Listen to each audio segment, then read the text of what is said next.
This is the Lone Crater YouTube. We hope this video helps. In this video, I will show how to make Mexican lentil soup. First, prepare your lentils by rinsing 1 1/2 cups of dried brown lentils to remove any small pebbles or debris. Next, we'll build our flavor base. Heat 2 tablespoons of olive oil in a large pot. Sauté 1/2 cup of diced white onion, 2 minced garlic cloves, 2 diced carrots, and 1 diced celery stalk for about 5 minutes until softened.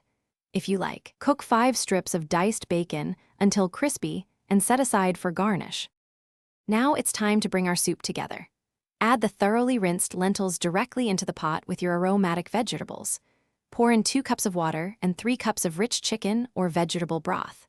Next, incorporate 1 diced Roma tomato, 1 teaspoon of salt, 1/4 teaspoon of black pepper, and 1/2 teaspoon of dried oregano for that authentic Mexican flavor. Bring this flavorful mixture to a rapid boil over medium-high heat. Once your soup reaches a boil, reduce the heat to a gentle simmer. Cover the pot and allow it to cook for 25 to 35 minutes.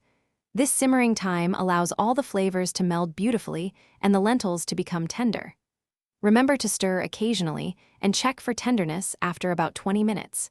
In the last 5 minutes of cooking, stir in 1/4 cup of fresh, chopped cilantro for a burst of freshness. Your delicious Mexican lentil soup is almost ready.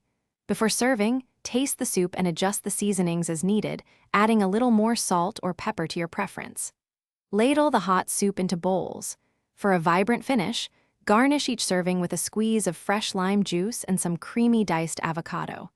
If you cooked bacon, sprinkle those crispy bits on top, and for a kick, add a dash of your favorite hot sauce. Thanks for watching.